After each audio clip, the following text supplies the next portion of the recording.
My name is Gary Rutkowski for the Archive of American Television. Today is October 18th, 2006, and today I'll be interviewing Ron Howard in Beverly Hills, California. Well, Okay, we're on. First of all, thank you so much for doing this. my pleasure. And this is how we always start them. Can you tell me what your name was at birth? Ronald William Howard. And where were you born? I was born in Duncan, Oklahoma, on March 1st, 1954. Okay. And is that where you grew up? No, I didn't. I was born in Duncan. That's the town that my mother grew up in. And I was born there because my father, Rance, was in the Air Force at that time. And actually my mother had a stillborn baby in the Air Force hospital on the base the year before, and felt very uneasy with this delivery about once again going to the base hospital. So she went home, and that's why I was born in her hometown, but I never lived there. So you immediately went, where was it that you... I don't know if they were in Mississippi or where they were based at that time, but my dad had 2 more years in the Air Force and then went to New York. And so we lived another couple of years in New York and ultimately moved to Los Angeles in 1958. And did they stay in LA starting from 58 on? Was there no more moves? No more big moves, no. And what are your early memories of growing up in Los Angeles? Well, mostly we lived in Burbank, and so in a lot of ways, you know, it hasn't changed all that much. It was already a kind of an industrial town in a way, but with a very much a small town neighborhood feel, and that's still pretty much the case. My brother still lives there, my dad still lives there, and so I'm familiar with it. It was dominated by studios. Disney Studios was already there. Of course, Warner Brothers was there now, called Burbank Studios. NBC was up and running. There was another lot that's now owned by Warner's that used to be owned by Columbia. And then there was Lockheed. And, you know, that whole area, that whole portion of the valley had really exploded during World War II because Lockheed was such a industrial military complex. And so there was kind of, that's kind of what you had. You had, you know, some crew people working in studios, a lot of people working at Lockheed, and then, you know, it was pretty blue collar, you know, cops and teachers and people like that in the neighborhood. And what was your father's name, and what did he do for a living? Rance Engel Howard, and he's an actor, also done some writing, done a little bit of producing, directed some theater, but primarily, you know, best known as a character actor. And what's your mother's name? What'd she do for a living? She passed away a few years ago. Jean Spiegel was the name she used as an actress. Jean Frances Howard was her name, and she and my father had met. Dennis Weaver, in fact, introduced them at Oklahoma University in the 40s, and they had really a thriving theater program. My father had grown up on a farm in Kansas, my mom in a small town in Oklahoma, and they found themselves there as theater majors. Dennis Weaver introduced them, and later they remained friends. My dad worked with Dennis a number of times on different projects. But my mom had been to New York once before and had done a year at the New York City School of Performing Arts, I think it was called, and had actually been hit by a truck and nearly died, and had come home to recuperate, and you know, once she was kind of up and around again, went to the drama school at OU, which was nearer to home. But that's where they met, and shared this dream of, you know, tackling showbiz. And my dad, fresh off the farm, had this idea that he could be a singing cowboy, even though he really couldn't carry a tune and can't to this day. But he'd cut his teeth on Gene Autry and Roy Rogers, and that's what he had in mind. I think by the time they left for New York, you know, he'd done some theater and you know, and broadened his horizons a little bit. But my mom they worked together in children's theater and so forth, and very great idyllic, nostalgic tales of traveling around the country doing Cinderella and Snow White out of a bus and things like that. But my dad finally started working in live television quite a bit in New York. Now, when you think about your parents, what traits do you think that you inherited from them individually? My mom had a kind of an organizational tendency. My brother Clint always calls her, the ringleader, and a kind of a can-do, upbeat spirit about things. And my dad, a quiet, focused. I always sort of say it's sort of like this Midwestern Zen kind of outlook on life. It's really disciplined, one step, one foot after another. Couldn't keep either of them down. Impossible to knock them down and keep them down. Unbelievably tenacious people, without anger or bitterness or anything. They just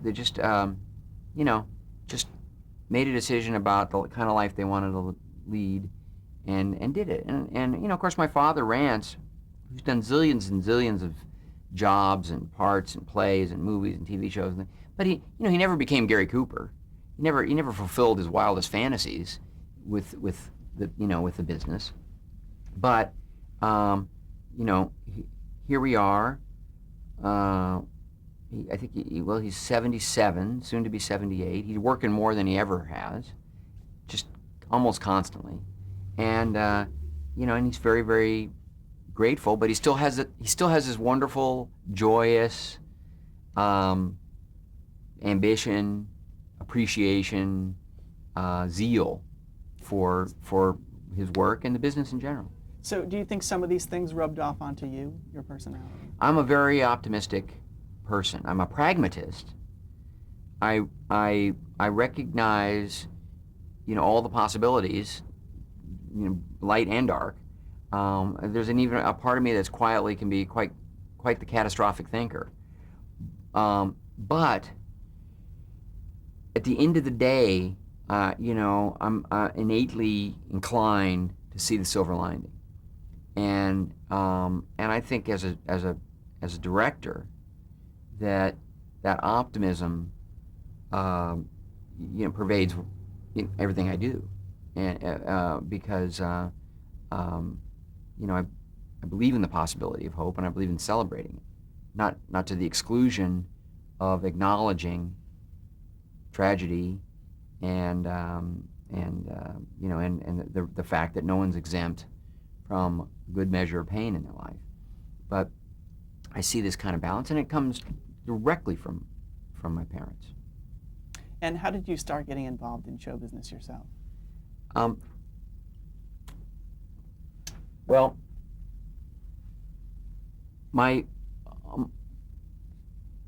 among my earliest recollections are of hanging around summer stock, summer theater programs, where my dad, having gotten out of the Air Force, but having had a pretty good resume before he went into the Air Force, he was directing a lot of summer stock and also acting. And I remember sitting around and watching the rehearsals. And this summer stock, I have great, memories of just constantly wearing a little life jacket and being able to jump in the pool whenever I wanted to, and feeling the freedom of that at age 2 or whatever it was. But my mom was around acting some, but then she was beginning to think about not pursuing it professionally. She didn't like the competition of it. But she would play roles and help, and my dad would direct or act, and I don't recall this, but the story goes that I started mimicking the dialogue, and my dad thought that was kind of funny, and everybody got a kick out of that. And my dad had toured in the national touring company of Mr. Roberts with Henry Fonda and a bunch of Jack Klugman, and a lot of, Burt Reynolds was in that part of that group for a while. It was a great production. And I guess he was directing a version of that play, and I started mimicking some of the dialogue. So we worked up a scene between Mr. Roberts, you know, in the movie version, Fonda played it, and also in the play, and Ensign Pulver in the movie that was played by Jack Lemmon, and I played Pulver. So by about the time I was 3, I guess I was doing this scene, and it was kind of living room entertainment for people. And, What was the scene? Which one scene? it was this scene where Pulver winds up talking about making a stick of dynamite and putting it in the captain's toilet, and captain's can, and blowing him off the throne or some. It was that's my recollection of it.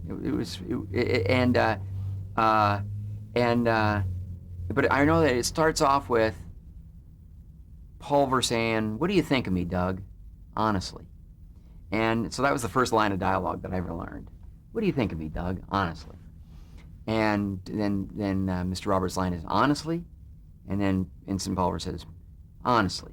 And then he goes on and insults Ensign Pulver and gets him fired up. So then summer stock season's over. I guess it was like probably late 1957 or so. And my dad was making the rounds in New York, and at that point, actors would have agents and so forth. But mostly it was their job to daily go and visit casting directors and just see what was out there. And my dad was doing some live TV and stuff, but it was hard. It was hard. My mom had to work. She was working as a typist at CBS or someplace. And but he took me on the rounds sometimes. And he said we went into this casting office at MGM to see a casting director, and it was just flooded with kids. So he knew he wasn't going to be able to get in there, and so he left a note for the casting director and said, "Oh, Rance Howard, I stopped by, wondering if there's anything for me. And by the way, I have a son who's a fine actor." So he got a message back, "Why don't you bring your son in?" So they thought about it, and the notion of actually having a professional kid had never really occurred to them before, but they thought, let's see, let's try it. So I went in there. I have no recollection of any of this. Did this scene from Mr. Roberts. Apparently they said, "Can you learn anything else?" And my dad said, "I don't know, I've never tried, but let me see." And I had a scene. And I do remember learning this scene. And then they said they wanted to do a test. So they liked the way I did the scene, and they wanted to do a test.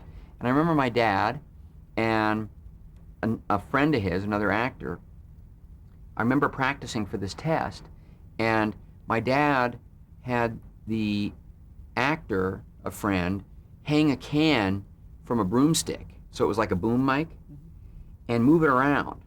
And the idea was my dad was trying to teach me to concentrate on the other actor. And that's one of the first things that I ever remember learning was concentrate and really listen to the other actor. Look them right in the eye. Really, really listen to what they're saying.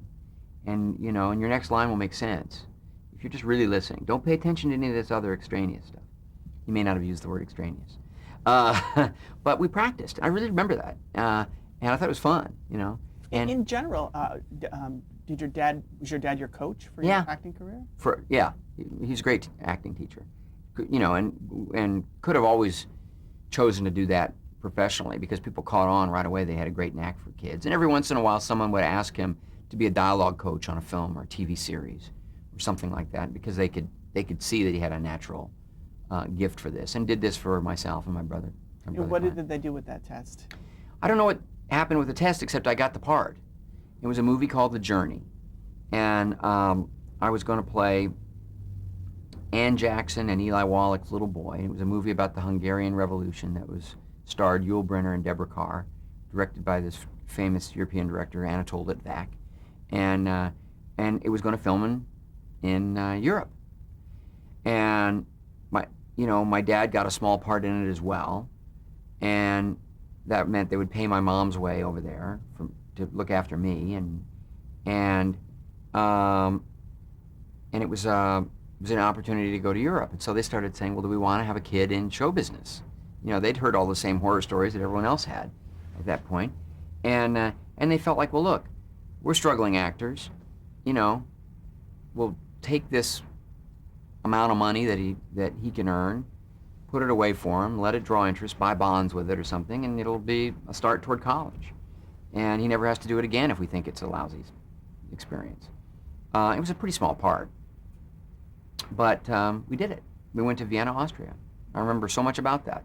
And we went just early in March, was right after my 4th birthday. I remember flying over. I remember landing at Shannon Airport, looking down at all the fields of Ireland, and then going on to Vienna, Austria, which is where it was filmed. It was snowing there. Oh, I remember so much about it. It was about the Hungarian Revolution. So I was constantly, you know, playing on tanks and hanging around with guys in soldier costumes. And Yul Brynner was, you know, loved kids, and he was always goofing around. And he would take the sugar glass and chew it in front of me and show me that it was just sugar, it wasn't real glass. And it was just this playground. It was this playground experience. And how did you end up making your television debut? Well, when we came back from Europe, because we also then just toured around and took advantage of the fact that we were over there and saw some of Europe,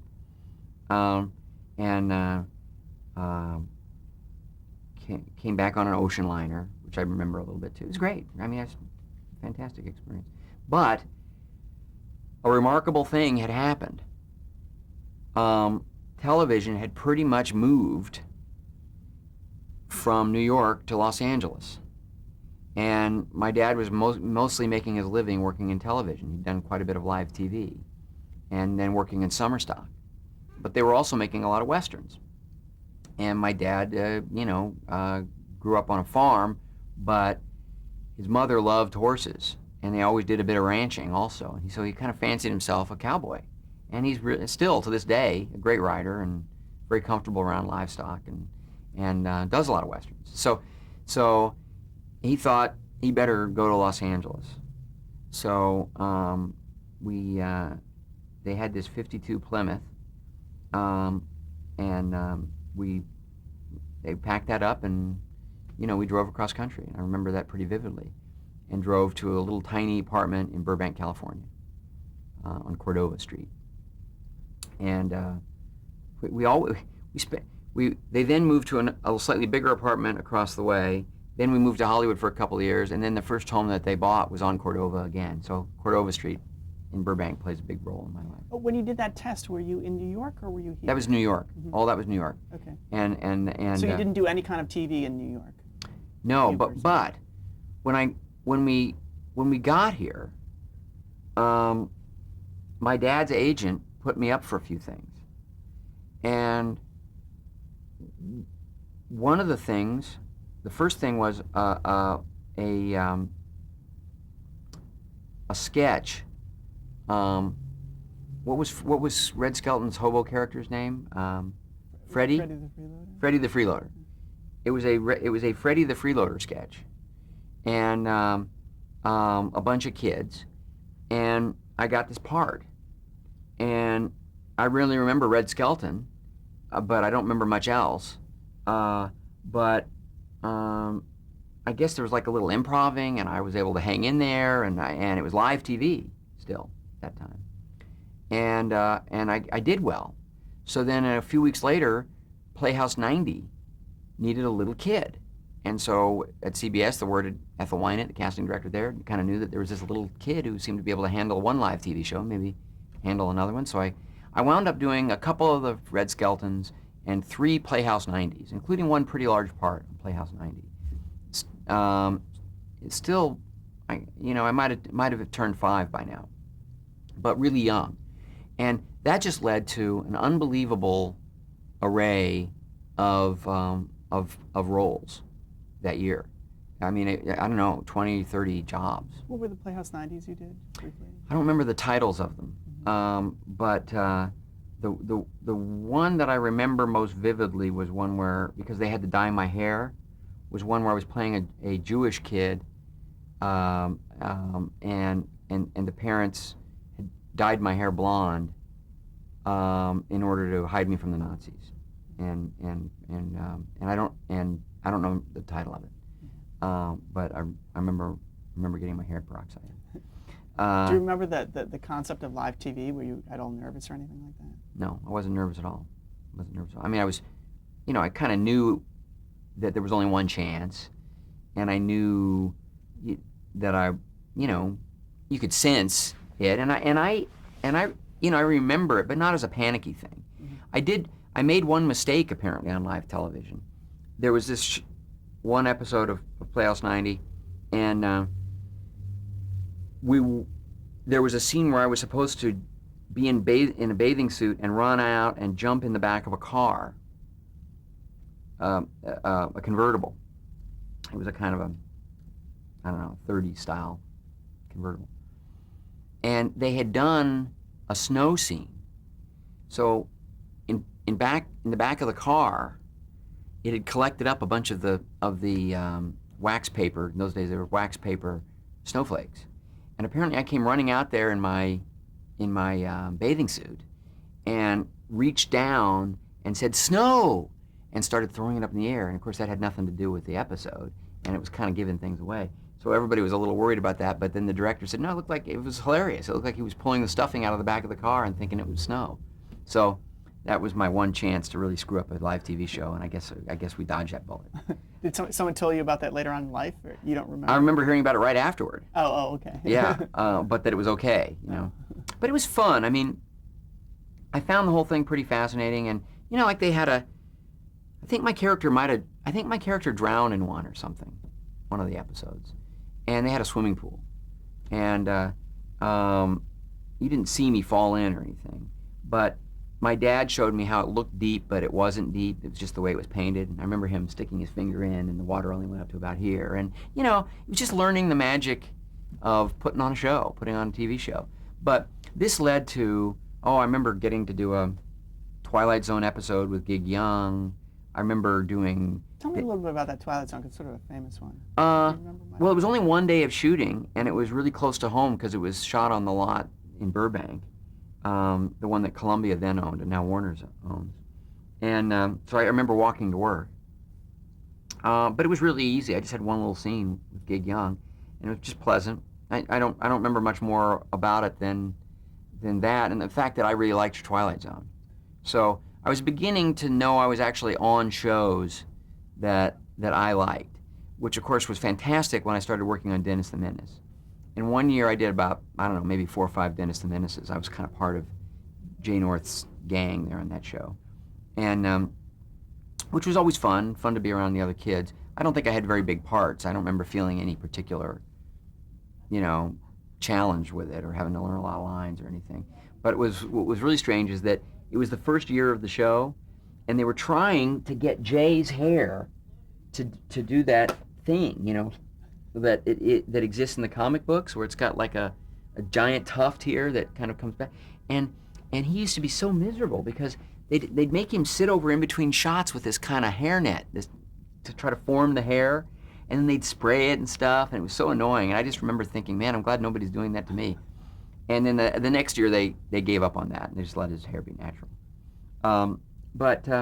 Was there ever a point where you would watch shows and say, "Dad, I want to be on that one," or anything like that? I always kind of wanted to be on Leave It to Beaver, and because I just loved that show, and I got to visit the Leave It to Beaver set one time, and that was fun for me.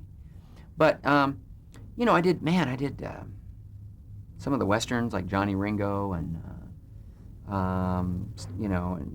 Cheyenne and some of the popular westerns of that time, and jobs like that, and Dobie Gillis. Dobie Gillis was really fun.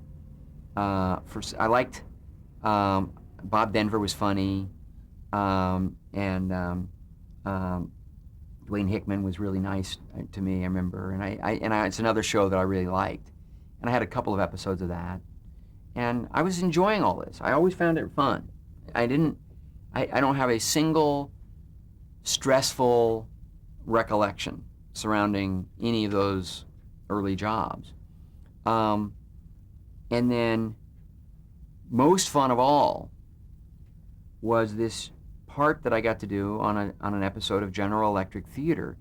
The guy who was directing it also ran an acting class, which my dad took, a guy named Sherman Marks. So he ran this acting school, and I think I'd even been down there and observed a little bit. But anyway, he cast me in this part, and it was called Barnaby and Mr. O'Malley, and it was from a then popular comic strip. And Mr. O'Malley was an imaginary friend, a male angel. Bert Lahr played the part, and we did this, I think, also out at CBS, and God, they were great scenes, and I mean, I just loved doing it. Describe your part. What kind of? I was this kid that really wanted a dog for Christmas. My dad was sort of a workaholic and not paying a whole lot of attention, and certainly not interested in having a dog. And I was disappointed about that. I was kind of lonely, and I made a wish. I wish I might get the wish I wish tonight, or something like that. I remember the scene looking out, and all of a sudden, Bert Lahr shows up, and in his Bert Lahr voice, saying, I'm your fairy godfather. And he tries like crazy to muster up a dog with his hat, and he can't. And he had a little sort of a Tinkerbell character, and oh my God, who's the famous voiceover guy from Warner's? Did all the different great characters. Mel Blanc did the voice. So I remember Mel Blanc over here on the side, doing the character, and with a microphone, and he would also do some of the Warner Brothers characters for me. Was this one live or was this one filmed? No, it was taped. Mm-hmm. Taped, and I don't think it was in front of an audience. I think it was just start and stop. And but they did it pretty fast. We rehearsed and everything, and then they shot it pretty quickly. And and at the end of the day, somehow, Mr. O'Malley can never figure out how to get me a dog. I don't think, but my father gets the message, and I get a dog. And I think Mr. O'Malley did it. It was a pilot for a TV series. And Ronald Reagan was then hosting that show. And I guess I didn't have much of a credit, but Ronald Reagan had seen the episode. And at the end, he just ad-libbed this thing and said, "It's special thanks to little Ronnie Howard, who did a wonderful job as Barnaby," or something like that. And so that led Sheldon Leonard to call my agent and say, "I'm doing a series with Andy Griffith, and we need a son. And I don't think that series is going to sell. So I'm willing to take Ronnie Howard in second position and put a hold on him." And so I remember going in and meeting Aaron Rubin. And for some reason, he said, "How tall are you?" And I said, "I don't know how tall I am." But I could stand under his desk. So he thought that was kind of funny, that I could stand under his desk. And he said, "Well, okay, we'll measure my desk later." And but there was no real, I don't remember anything like an audition for the Andy Griffith Show. I just remember doing the first pilot episode, which Sheldon Leonard himself directed. But didn't it also originate? Oh, that's right. No, you're right. The first pilot, the pilot was on the Danny Thomas Show, actually, and that was done in front of an audience, and that was the first time that I ever remember being in front of an audience. But it didn't seem to bother me, and I had one scene, and I was sad and probably crying because my pet turtle somebody sat on my pet turtle or something like that. And I remember this little mechanical turtle that they had that was just a little cute toy that I was using as my prop. But that seemed to go fine.